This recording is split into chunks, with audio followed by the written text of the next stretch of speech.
성경을 통틀어 이사야 53장은 크리스천들에게 가장 중요한 그리고 가장 널리 알려진 말씀 중 하나로 그렇게 손꼽힙니다. 고난주간이나 종려주일이 되면 전 세계의 많은 설교자들이 이사야 53장을 중심으로 예수 그리스도의 생애와 사역과 또 십자가의 죽음, 복음의 의미를 설교하기 때문입니다. 그러나 아이러니하게도 정통 유대인들은 이사야 53장의 고난받는 종에 대하여서 상당히 무지하거나 또는 의외로 이 말씀을 도외시해 왔습니다. 그 이유는 다름이 아니라 이 이사야 53장 말씀을 읽으면서 정통 유대인들이 회심을 하고 또 예수 그리스도를 주로 받아들이는 그러한 일들이 많이 일어났기 때문입니다. 반면에 이미 예수 그리스도를 주로 영접하고 또 예수 그리스도를 믿는 메시아닉 주이시, 이 메시아닉 유대인들은 이사야 53장을 중심으로 이 정통 유대인들에게 예수 그리스도를 소개합니다. 이 이사야 53장을 펼쳐서 이 유대인들, 정통 유대인들에게 다가가 가지고 이가 메시아이고 이 메시아가 이 예수 그리스도이시다라는 것을 소개하는 것이죠. 그러므로 이사야 53장은 기독교인들뿐만 아니라 유대인들에게 아주 중요한 말씀입니다. 과연 구약 성경에서 이사야 53장은 하나님의 백성들에게 어떤 복음의 메시지를 전달하고 있습니까? 아마도 구약 성경에서 이사야 53장만큼 예수 그리스도의 십자가의 사역과 그리고 고난과 그 의미를 잘 보여주는 그러한 사역자는 없을 것입니다. 우리는 이 시간에 이사야 53장을 통하여서 종의 고난과 그리고 사역과 그 속에 함축되어 있는 복음의 메시지들을 잠시 나누어 보고자 합니다. 먼저 종의 고난과 사역에 대하여서 나누어 보도록 하겠는데요. 하나님의 부름받은 종은 이사야 40에서 66장의 중심인물로 등장하고 있습니다. 그런데 이 종은 정말 화려하고 영광스러운 그런 모습이 아니라 고난받는 종으로 그려지고 있습니다. 이사야 50장 4절에서 9절 말씀은 이 종이 당하는 고난을 이렇게 묘사하고 있습니다. 나를 때리는 자들에게 내 등을 맡기며 나의 수염을 뽑는 자들에게 나의 뺨을 맡기며 모욕과 침뱉음을 당하여도 내 얼굴을 가리지 아니하였느니라. 이 종이 뺨을 맞고 또 채찍을 맞고 침뱉음을 당하는 그러한 모습들을 아주 상세하게 그리고 있는 것이죠. 그리고 이사야 53장 말씀을 보게 되면 이 종의 고난은 최고조에 오르게 되는 것을 보게 됩니다. 이사야 53장 3절 말씀에 그는 멸시를 받아 사람들에게 버림을 받았으며 강고를 많이 겪었으며 질고를 아는 자라라고 그렇게 표현하고 있습니다. 강고란 히브리어로 마카오보트라고 그렇게 표현하는데 아주 극심한 고통과 찢어짐과 상처, 통증을 의미할 때에 주로 사용하는 용어입니다. 반면에 질고는 히브리어로 홀리인데 일반적으로 심각한 고통과 질병 그리고 그 고통으로 인한 정신적인 슬픔을 일컬을 적에 이 질고다라고 그렇게 이야기하는 것입니다. 그래서 육체적으로나 또 정신적으로 극도의 고통과 슬픔을 당한 그 모습을 묘사하고 있는 것입니다. 4절은 이 종이 왜 그런 극심한 강고와 질고를 당하게 되었는가 그것을 우리에게 소개하는데요. 그는 실로 우리의 질고를 지고 우리의 슬픔을 당하였다라고 말씀합니다. 이 종이 우리 백성들의 하나님의 백성들의 공동체의 죄악을 그들의 질고와 강고를 짊어지고 슬퍼하였다라고 말씀하고 있는 것입니다. 5절 말씀은 이 종이 백성의 허물 때문에 질림을 받고 백성의 죄악 때문에 상함을 받는다라고 그렇게 기술하고 있습니다. 이 종은 죄가 없음에도 불구하고 하나님의 백성들의 죄와 허물을 대신하여서 상함과 찔림을 받았다라고 말씀하고 있는 것이죠. 7절 말씀은 이 종의 고난과 사역을 어린 양에게 비유하여서 마치 도수장으로 끌려가는 어린 양과 틀 깎는 자 앞에서 잠잠한 양과 같다라고 표현하고 있습니다. 그러므로 이 종의 사역은 범죄로 인해 야기된 백성, 하나님의 백성들의 슬픔과 질병과 고통, 그리고 죄의 값을 대신 지불하는 그러한 어린 양으로서의 사역을 감당하였다라고 말씀하고 있는 것이죠. 한 걸음 더 나가서 이사야 53장 10절 말씀을 보게 되면 그 말씀에는 이 종의 사역을 자기 자신을 하나님께 속건 제물로 올려드리는 사역이다라고 그렇게 말씀하고 있습니다. 왜 속건 제물일까요? 우리가 레위기서를 묵상해 보면 대표적으로 하나님 백성들의 죄를 사하는 제사가 두 가지가 있습니다. 여러분 혹시 아십니까? 어떤 제가 백성들의 죄를 사하겠습니까? 대표적으로 백성들의 죄를 사하는 제사는 속죄제와 속건제가 있습니다. 그런데 왜 굳이 보편적으로 잘 알려져 있는 속죄제가 아니라 속건제일까요? 이 속죄제와 속건제를 비교를 해보게 될 것 같으면 먼저 이 제사에 드리는 이 제물의 종류를 보게 되면 속죄제는 수송아지와 염소와 암염소와 어린 양과 산비둘기, 쥐비둘기, 그리고 고운 곡식가루를 제물로 드립니다. 다양한 제물을 드리는 것이죠. 그런데 속건제에는 오직 흠없는 순양으로만 드리게 되어 있습니다. 이게 제사를 드리는 제물이 다른 것입니다. 두 번째로 사함을 받는 죄의 종류에 있어서 속죄제는 하나님의 백성들이 무의식 중에 부지 중에 죄를 지었다가 아차, 내가 그때 죄를 지었구나 라고 의도하지 않은 죄를 지었을 적에 자기도 모르는 때에 죄를 지어서 이후에 깨닫게 되었을 적에 드리는 제사가 속죄제입니다. 그러나 속건제는 의도적으로 지은 죄와 부지 중에 지은 그 죄를 모두 포함하여서 죄를 사하는 아주 넓은 범위의 죄사함을 가진 그러한 제사가 속건제입니다. 그리고 끝으로 속죄제와 비교해 볼 적에 속건제는 죄를 범하였을 적에 이 죄의 값을 지불한다라는 보상의 의미가 있습니다. 그래서 이제 죄를 짓게 되면 이 사람이 죄에게 팔렸고 죄에 묶인 그러한 사람이고 죄의 종으로 팔렸다라고 보게 되는데 이 속건제는 제사를 드림과 동시에 죄의 값을 지불하고 그 사람을 대산다라는 그런 의미가 강하게 있다라는 것이죠. 이상의 내용을 바탕으로 볼 적에 우리는 이사야 선지자가 왜 이 종의 고난과 사역을 속죄제보다 속건제에 비교하였는가 그것을 알 수가 있습니다. 이 종은 백성의 죄와 허물을 사하기 위하여서 한 마리의 어린 양이 되어서 이 메시아가 우리 백성의 죄를 사하고 있다라는 것을 말씀하고 있는 것이죠. 뿐만 아니라 이 종이 자기 스스로를 하나님께 속건제로 올려드림으로 인하여서 백성들이 부지 중에 지은 죄뿐만 아니라 의도적으로 지은 죄도 사하고 있다라는 것을 우리에게 말씀하고 있는 것입니다. 끝으로 자신의 희생과 생명으로 백성들의 죄의 값을 이 종이 희생함을 통하여서 다 지불하였다.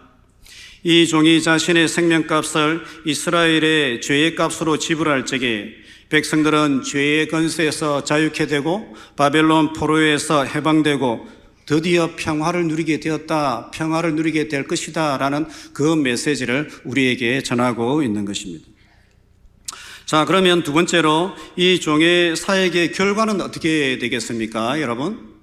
이 종의 사역의 결과, 이 종이 하나님께 자신을 속건제로 내어드리게 될 적에 두 가지 큰 변화를 이스라엘 백성들은 경험하게 됩니다. 근본적으로 이러한 놀라운 변화와 회복은 하나님이 기뻐하시는 그러한 하나님의 뜻이다라고 말씀하고 있습니다. 그러면 이 종이 자신을 속건제로 드릴 적에 어떤 변화가 일어나게 되느냐? 첫 번째로는요, 이 종의 고난과 희생을 통하여서 시온 백성들은 비로소 의로운 백성이 된다라고 말씀합니다. 드디어 이 종의 사역과 희생과 피뿌림을 통하여 하나님의 백성들이 의로운 종이 되었다라고 말씀합니다. 이스라엘 백성은 죄악으로 인하여서 불의한 백성으로 판명받게 되었습니다. 결국 그들에게는 의로움이 없었습니다. 의로움이 없었고 그들에게 의로움이 없었기 때문에 죄악으로 말미암아 어디에까지 내려가게 되느냐? 바벨론 포로에까지 내려가게 되었던 것입니다. 더 이상 스스로를 구원할 수 없는 지경에 이르게 되었고 의를 행하고자 하지만은 의를 행할 수 없는 영적으로 무기력한 절망의 상황에 놓여 있었던 것이죠. 죄악의 노예된 상태가 되어 있었던 것입니다. 이런 어둡고 무기력한 상황 가운데에 이 종이 자신을 속건제로, 백성을 위한 속건제로 내어줍니다. 자신의 생명값으로 백성의 허물과 죄악의 값을 지불하고 그 백성을 죄악의 건세에서 자유케 하는 근본적인 변화를 이 종이 감당하게 되는 것입니다. 그들이 죄악에서 자유케 되고 하나님 앞에서 더 이상은 빚이 없는 온전한 자로 의로운 백성으로 하나님께서 이 종을 통하여서 회복시키십니다. 11절 말씀을 보면 그가 자기 영혼의 수고한 것을 보고 만족하게 여길 것이라. 나의 의로운 종이 많은 사람을 의롭게 하며 나의 의로운 종이 많은 사람들을 의롭게 했다. 값을 지불했다라는 것이죠. 의롭다에 해당하는 히브리어는 짜디크인데요, 크게 두 가지의 의미가 있습니다. 첫 번째로는 법정적인 의미로 올바르다, 옳다라는 그런 의미를 가지고 있고, 두 번째로 관계적인 의미에서 하나님의 기준과 기대치와 요구를 만족시킴으로, 충족시킴으로 하나님과 화평한 관계에 놓여 있는 그 상태를 의롭다라고 말씀하고 있는 것입니다. 놀라운 사실은 이스라엘의 선지자들, 많은 선지자들과 이사야 선지자는 하나님의 백성들이 그들의 삶을 통하여서 의롭게 살 것을 명하셨습니다. 너희들은 의롭게 살아야 된다라고 말씀하셨고요, 뿐만 아니라 의로움 가운데에 하나님을 예배할 것을 가르치셨습니다. 그러나 여러분들이 다 잘 아시다시피 우리가 구약 성경의 역사를 보게 되면 하나님의 백성들이 하나님의 말씀을 따라서 옳은 삶을 살아가느냐, 옳음을 선택하느냐, 하나님과 올바른 관계를 추구하며 그렇게 살아가려고 하느냐, 솔직하게 말씀을 드리면 그런 사람은 굉장히 극소수였습니다. 굉장히 극소수였고 남은 자들이 그러한 삶을 살아갔고, 보편적으로 대부분의 하나님의 백성들은 우상을 더 숭배하고 추앙하였습니다. 우상을 더 숭배하고 추앙하였고, 열방의 힘과 권력을 더 의지하였고, 죄악을 더 쫓아가는 그러한 삶을 살았던 백성들이 하나님의 백성들입니다. 성경의 말씀을 보면 그 당시에 하나님의 진노가 불일듯 하였다라고 말씀하고 있는 것이죠. 이렇게 이 백성들이 죄를 짓고 우상을 숭배할 적에 그들은 법적으로 하나님 앞에 올바르지 못하였고, 관계적으로 하나님과의 언약 관계가 깨어져 있었던 것을 보게 되는 것입니다. 그 결과 그들은 바벨론의 포로가 되는 그러한 신세까지 내려가게 되었던 것이죠. 그럼 누가 이 불의한 자들을 구원하고 이들을 의로운 백성으로 회복시키게 됩니까? 그것은 다름이 아니라 하나님께서 택하신 신실한 종, 이사야 53장에 나타나는 이 종, 메시아가 대신 백성의 죄악을 짊어지는 것입니다. 이 메시아가, 의로운 종이 백성의 죄악을 짊어지고 또한 그가 백성의 죄악을 위하여서 대신 속건 제물이 되어서 백성의 죄악의 값을 지불해 버리는 것입니다. 즉 자신의 생명으로 백성의 죄악의 값을 지불하고 그가 백성의 죄의 짐을 짊어가 버리고 동이 서에서 먼 것 같이 죄악을 던져버리고 그의 보혈의 피로 백성의 죄악을 씻어버리고 덮어버리고 정결케 할 적에 불의하였던 백성들이 더 이상은 죄악과는 상관없는 하나님 앞에서 의롭다라고 인정을 받게 되는 놀라운 변화가 일어나게 된 것입니다. 불의하였던 백성이 의로운 백성으로 회복되는 근본적인 변화가 어디에서 일어나게 되느냐? 그것은 다름이 아니라 이 이사야 53장에 나타난 메시아 종의 사역을 통하여서 성취된 것이다 라는 것입니다. 두 번째로 그러면 이 메시아 종이 속건 제물로 올려드릴 적에 하나님의 백성들에게는 어떤 놀라운 변화가 일어나게 되는가? 그것은 종의 고난과 희생을 통하여 이 백성들이 새로운 공동체로 세움받게 되는 그러한 역사가 일어나게 됩니다. 10절 말씀을 보면 종이 자신을 속건제로 하나님께 드릴 적에 그가 많은 씨를 보게 되었다라고 말씀하고 있습니다. 씨를 보게 되었다. 여러분, 씨라는 것이 무엇입니까? 히브리어로 제라라고 이렇게 하는데 이 단어는 종종 자손이나 후손을 의미합니다. 이 자손이나 후손이 왜 중요합니까, 여러분? 자손이나 후손이 왜 중요합니까? 그건 다름이 아니라 하나님께서 아브라함을 택하시고 주의 백성들을 축복하실 적에 가장 중요한 축복 중에 하나가 너희의 자손들이 많을 것이다. 자손들이 많아서 너희의 나라가, 너희의 백성들이 강대한 나라가 될 것이다 라고 말씀하고 있는 것입니다. 그러므로 성경에서 많은 자손은 하나님께서 허락하시는 축복의 가장 대표적인 상징이 바로 이 많은 씨앗과 많은 자손인 것이죠. 하나님께서 이 이사야 53장 10절을 보면 이 종이 자신을 하나님께 속건 제물로 드릴 적에 그가 씨를 보게 되며 그의 날은 길 것이다 라고 말씀하고 있습니다. 즉 종의 희생과 사역을 계기로 이스라엘 백성 가운데에 회복이 일어난다라는 것입니다. 회복이 일어나게 되고 자손들이 늘어나고 부흥하게 된다라는 것을 말씀하고 있는 것입니다.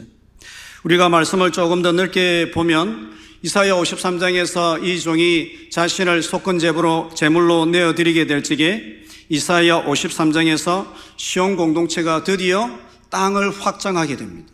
땅을 확장하게 되고 많은 지역에서 사방에서 이스라엘 백성들이 모여들고 인구가 증가하게 되는 놀라운 변화들을 보여주게 됩니다. 황폐했던 땅은 번영과 안정을 누리게 되는 그러한 역사를 경험하게 되는 것이죠. 이사야 54장 2절 3절 말씀을 보면 이렇게 표현하고 있습니다. 내 장막틀을 넓히며 내 처소의 휘장을 아끼지 말고 널리 펴되 너의 줄을 길게 하며 너의 말뚝을 견고히 할지어다. 이는 내가 좌우로 퍼지며 내 자손은 열방을 얻으며 황폐한 성읍들은 사람 살 곳이 되게 할 것임이라 라고 이야기하고 있습니다. 여러분, 이사야 53장 이전에는요, 이 백성들은 범죄함으로 인하여서요 황폐하였어요. 하나님의 백성들은 마치 버림받은 아내와 같다라고 이야기합니다. 남편에게 버림받고 그리고 자녀를 잃은 황폐한 성읍과 그러한 여인의 모습이었다라고 이야기합니다. 그런데 이 이사야 53장을 기점으로 해가지고 하나님의 백성들이 근본적인 영화와 변화를 경험하게 되는데 그것은 다름이 아니라요, 장막틀을 넓히고 거기에 인구가 늘어나게 되고 새로운 자녀들이 생산되는 것을 보게 되는 놀라운 축복과 변화가 일어나는 것을 말씀하고 있는 것입니다. 더 나아가게 되면 이 하나님의 백성들은 이 이후로 여호와의 기업을 얻게 됩니다. 하나님의 기업을 얻게 되고 하나님의 백성들은 여호와의 손에 높이 들려진 왕관과 같은 영화로운 왕비로서의 운명을 회복하게 되는 것입니다. 예전에는 버림받은 아내였고 그리고 자녀 잃은 그러한 어미의 모습이었는데 이사야 53장을 기점으로 이 종이 자신을 내어주게 되고 속건제물로 드리는 그 시점을 기점으로 하나님의 백성들은요, 영화로운 왕비와 같은 운명의 회복을 경험하게 되고 그들이 자녀를 생산하게 되므로 성곽에 많은 자손들이 인구가 늘어나는 회복과 찬란함을 경험하게 되는 것입니다. 종의 사역과 희생은 놀라운 축복과 변화와 회복을 불러일으킨다라는 것을 말씀하고 있는 것이죠. 자, 그러면 우리가 세 번째 대지로 한번 넘어가 보도록 하겠습니다. 그러면 이 종의 정체가 무엇입니까, 여러분? 이 종은 누구입니까? 이사야 40에서 55장의 문맥에서 보게 될 것 같으면 이 종은 이스라엘 백성 중에 하나님께서 특별하게 선택한 특별한 사역자이자 선택받은 인물입니다. 하나님께서는 이 종에게 성령의 기름을 부어서 하나님께서 맡기신 사명을 감당하라고 보내게 되는 하나님께 보냄받은 사역자입니다. 그런데 여러분, 흥미로운 사실은 이 종의 정체에 대하여서 유대인들과 기독교인들 사이에 정말 상반되는 그러한 의견이 아직도 지속되고 있습니다. 무슨 말이냐면 이 종에 대하여서 유대인들은 이는 민족 공동체의 탁월한 지도자다라고 그들은 그렇게 받아들이고 있습니다. 그들은 이사야 53장에 나타난 이 종을 결단코 메시아다라고 받아들이지 않고 그의 희생과 때로는 민족을 위하여서 목숨까지 내어드리는 이러한 모습은 정말 영광스럽고 탁월한 민족 지도자의 모델이다라고 그렇게 받아들이고 있는 것입니다. 그런데 여러분 조금 생각해 보면요, 이 종이 단순히 이스라엘의 지도자였다라고 그럴 것 같으면 과연 어떻게 한 인간으로서 백성들의 죄를 사는 그러한 존재적인 변화를 일으키는 그런 사역을 감당할 수 있었겠습니까? 반면 신약 성경을 믿는 그리스도인들은 이 종을 단순한 백성의 지도자가 아니라 인류의 죄를 사하고 지극히 위대한 사역을 감당한 메시아로 믿고 받아들이고 있습니다. 온 인류의 죄를 사하고 인류의 운명을 근본적으로 변화시킨 메시아, 하나님의 아들의 모습을 이 종이 가지고 있다라고 받아들이고 있다라는 것이죠. 흠없는 어린 양으로 자신을 속건제로 올려드린 이 종은 인류의 제3과 구속을 단번에 이루신 예수 그리스도를 보여주고 있는 예표다라고 말씀하고 있습니다. 장차 그리스도께서 경험하실 십자가의 고통을 생생하게 보여주는 그 인물이 누구라고요? 이 이사야 53장에 나타나는 등장하는 메시아 종이다라는 것입니다. 우리가 성경 역사를 보게 될 것 같으면 창세기 3장 이후로 모든 인류는 아담과 하와로부터 죄의 혈통을 타고 났습니다. 죄의 혈통을 타고 뛰어났습니다. 그래서 모든 사람들은 근본적으로요, 평화하는 것보다 싸우는 것을 조금 더 좋아합니다.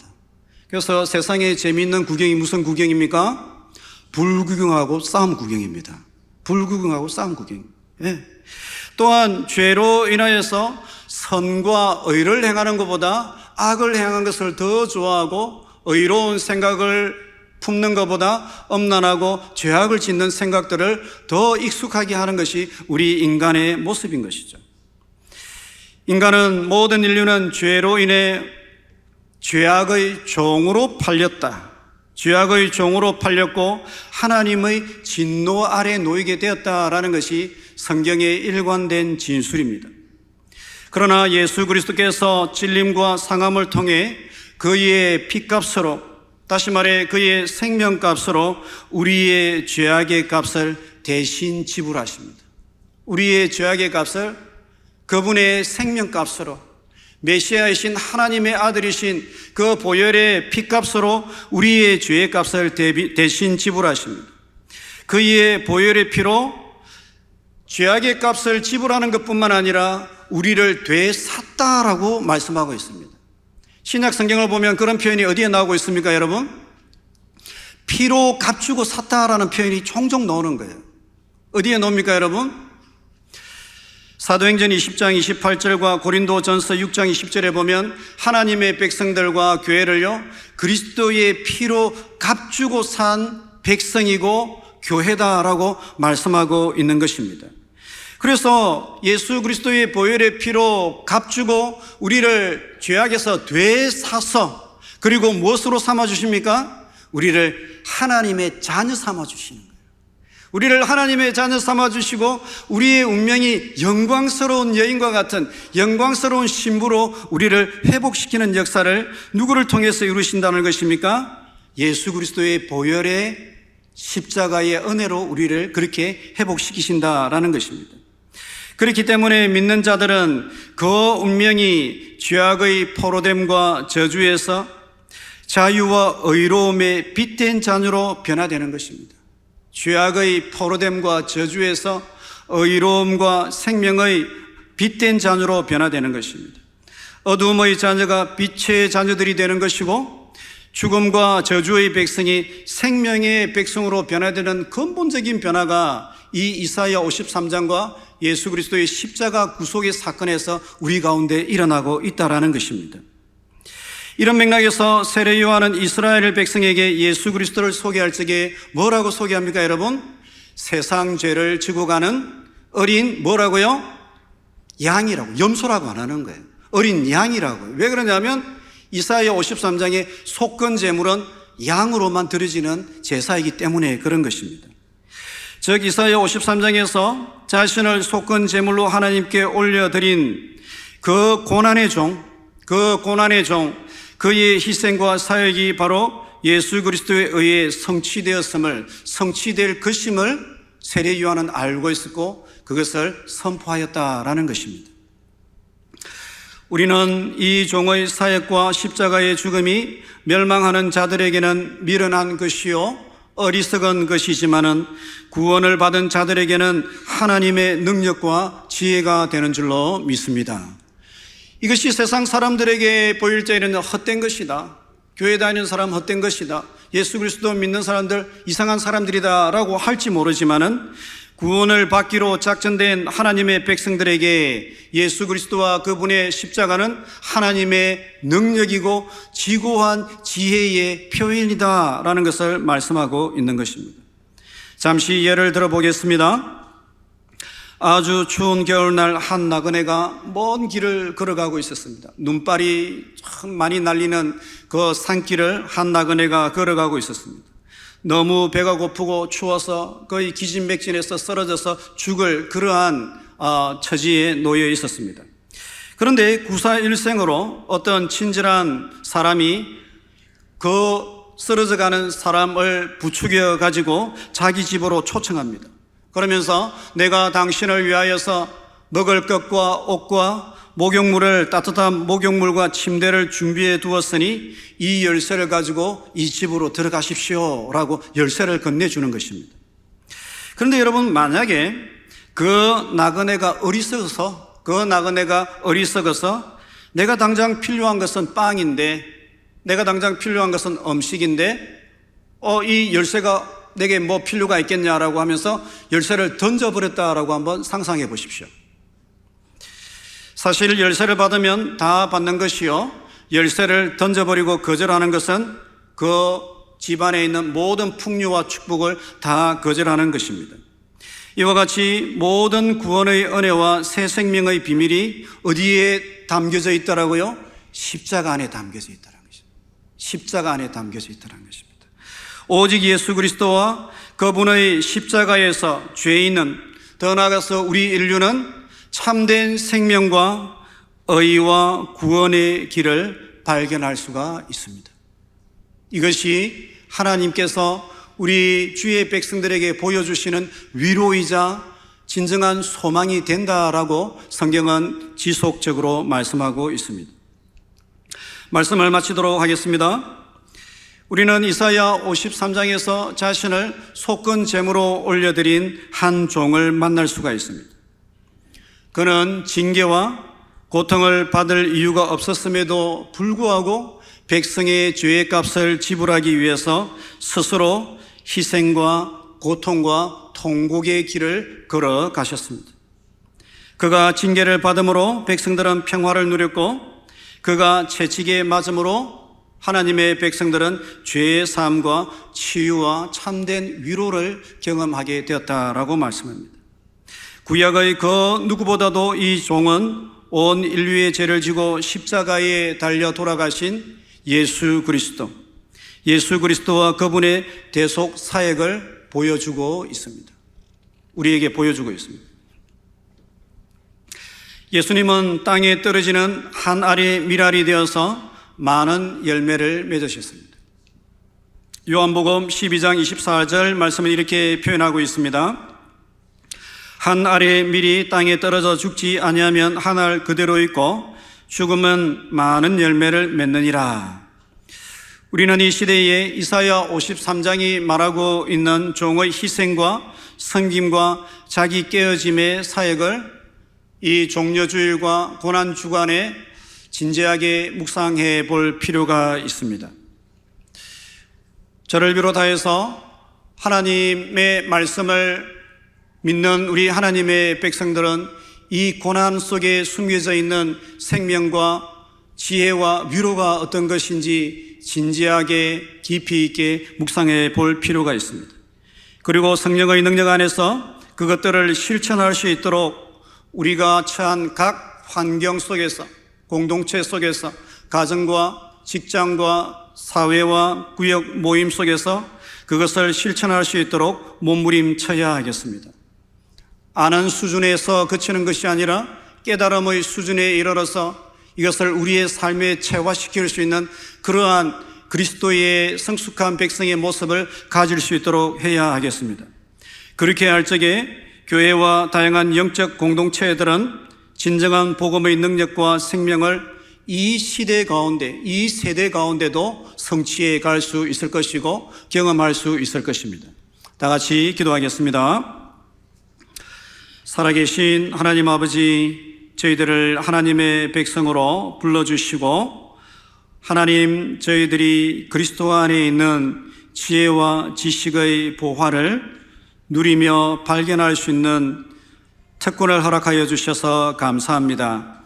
살아계신 하나님, 우리의 생애 가운데에 그리스도께서 이루어 놓으신 이 놀라운 십자가의 비밀과 그 은총을 우리의 생애 가운데 깨달을 수 있는 은혜를 허락하여 주시옵소서. 깨달음의 깊이가 더하여서 그 깨달음을 우리의 삶 속에서 우리의 손과 발로 우리의 정신으로 실천하며 살아갈 수 있도록 성령의 기름 부으심과 은혜를 저희들에게 허락하여 주시옵소서. 종려주일과 이제 고난주간 또한 부활주일을 저희들이 지나갈 적에 하나님, 특별히 주님의 십자가를 묵상하고 그것을 살아낼 수 있도록 주님, 저희들에게 은혜 위에 은혜를 더하여 주시옵소서. 모든 것을 감사드리옵고 귀하신 예수님의 이름으로 기도드리옵나이다. 아멘.